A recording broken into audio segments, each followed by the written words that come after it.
There's a storm coming. You sound like you're looking forward to it. I'm adaptable. What are you? Gotham's reckoning. What we're constructing here is a very, very elemental conflict between good and evil. Why didn't you just kill me? Your punishment must be more severe. Did they kill him? I'm not sure. It's the true completion. I won't bury you. Buried enough members of the Wayne family. It takes everything to a whole new level. We were in this together, and then you were gone. It's a multi-layered story with massive amounts of action. The Batman has to come back. Chris was able to amp up the stakes for this last movie and really take it to places that I don't think anyone's expecting. What if he doesn't exist anymore? She must.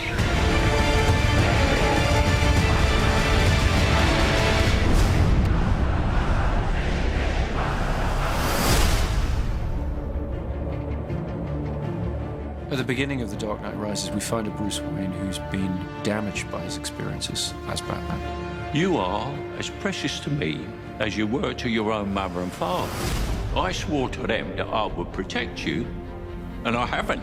How much longer can he allow this pain to control what he does with his life? Alfred feels that it's his duty to help him find a way to put it behind him. You're not Batman anymore. It's about 8 years that Batman has been missing. And we've gotten to see what Gotham has become. Everything seems fine on the surface, but it's all built on this lie. I am the main sort of facilitator of that. It's a secret, I think, that's eaten away at him. So The Dark Knight Rises is about how that affects Gotham and how things begin to get worse once again. And now is Bruce having to deal with a new threat to the city and to himself? The choice has to be made. Is Batman going to return? It's the true test of a hero.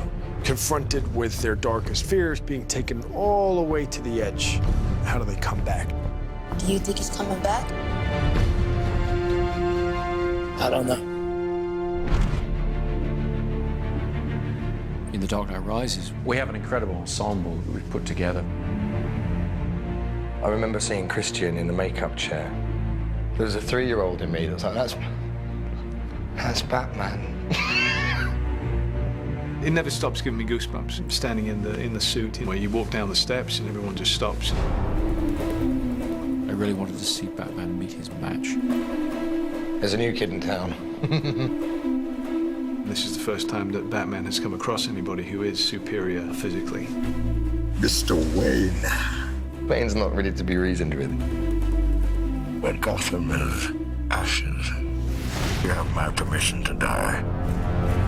Some people want to watch the world burn, or Wayne's come to pull the pin on the grenade. Tom Hardy is an extraordinary actor. What Tom is able to do just with his expressions and his eyes, it's terrifying. Through the course of The Dark Knight Rises, we'll uncover more about what drives Bane, where he comes from, what he wants. Let the games begin. And none of it's good news. He made some mistakes. He's Kyle. Girls gotta eat. Selina Kyle has her own code of ethics, which sometimes involves doing things that other people might consider questionable. We have to have a way of grounding the character, realizing that Catwoman could just be this con woman, this grifter, this classic movie femme fatale, really. Some brazen costume for a cat burglar. Yeah? Who are you pretending to be? I think Anne understood right from the first that she was going to have to do almost everything in the film herself. She has to be that character. She took it on in the most extraordinary way. The most important thing is to fit into Chris's Gotham City. My Catwoman has to be Chris Nolan's Catwoman. Don't be shy. When you cleaned up the streets, you cleaned them good. Pretty soon we'll be chasing down overdue library books. My character, John Blake, is a proud police officer. And in the midst of, I think, a lot of cynicism, he remains really idealistic and someone who really believes in what he does. We have a new character played by Marion Cotillard, Miranda Tate, a member of the Wayne Enterprises board, and she's trying to pull him out of his shell and get him back into the world. Don't worry, Master Wayne. Takes a little time to get back into some of the things. Alfred, as played by Michael Caine, has always been the emotional heart of these movies. You know what Alfred is? He is us in this incredible world. He's not tough like all the others. These conversations used to end with an unusual request. I'm retired. I would say Lucius is the brains. Yes, Mr. Wayne, it does come in black. But he also has grown to have a great fondness for Bruce. Lucius and Alfred. Between the two of them, we tried to keep his moral compass pointed in the right direction. And Commissioner Gordon, to some extent, has been left on his own, running the police in Gotham. Jim Gordon really is the conscience of Batman, isn't he? What's great with Batman's allies is that they really bring interesting questions that Bruce has to answer in his life.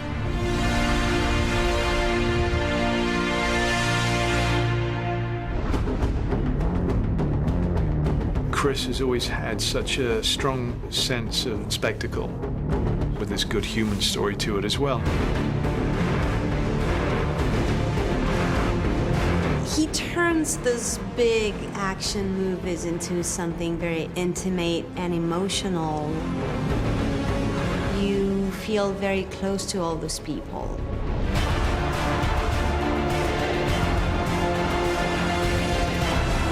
In every movie that Chris has made on the Dark Knight trilogy, he's been able to keep to great filmmaking in terms of the great characters and the great character arcs.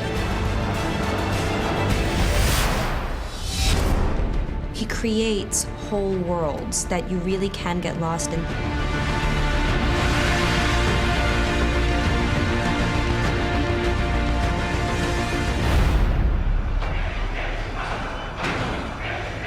What does that mean? Rise. The Dark Knight Rises is certainly the biggest film that I've undertaken, by far. We really looked back to the silent era of motion pictures, when the image was paramount, when all you had was the scope and scale of the location, thousands of extras, that kind of thing. That's the kind of storytelling I was interested in exploring. Dark Knight Rises is about trying to get some of that romantic scale and modernism into it in a sort of epic way. We started the shoot in India, then we moved to the UK. After that, we went to Pittsburgh, Los Angeles, Manhattan. It's been relentless action from start to finish. We've expanded into the largest of genres, the war movie, the disaster film. They add scale, raising the stakes from a place where they were already extremely heightened. We do get a great kick out of doing this action work.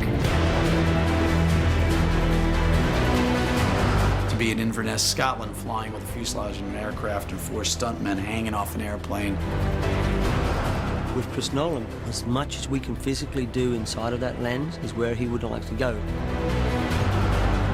We had them on the outside of the aircraft, shooting through the windows, and it was a big thing to come together. It has this wow factor. We're back at Carlington, which is this large hangar. You okay? Yep.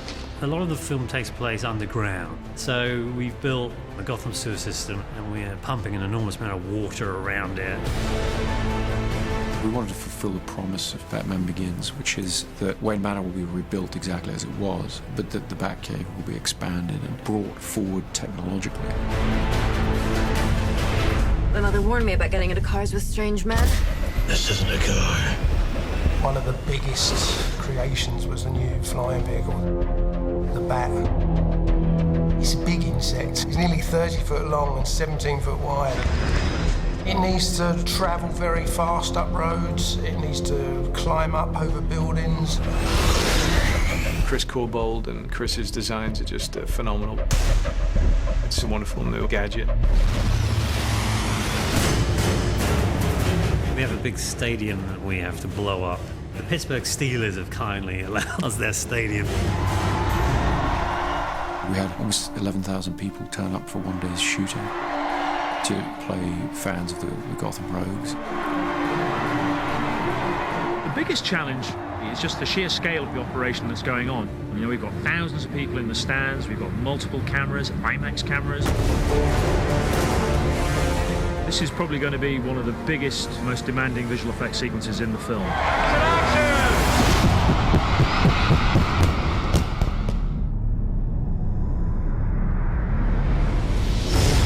We needed to up the scale of the city, and there's only one place that you can do that, and that's New York. In the Wall Street sequence, there's a big battle between the police and all the mercenaries. They've got something like 1,200 extras.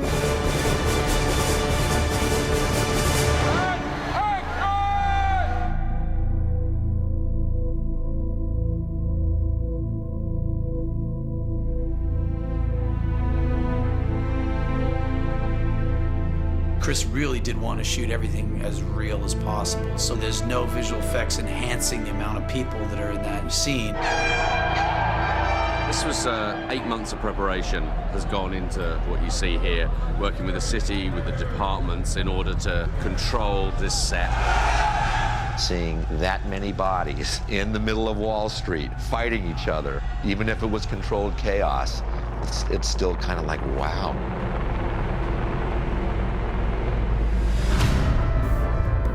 People of Gotham, we have not abandoned you. What does that mean?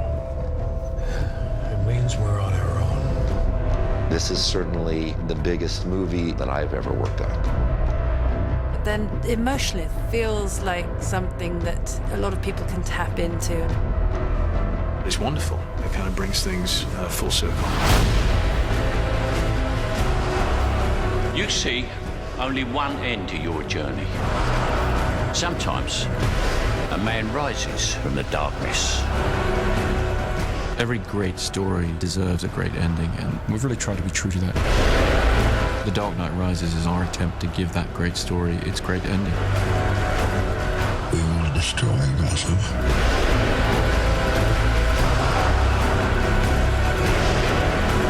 What now? You don't owe these people anymore. You've given them everything.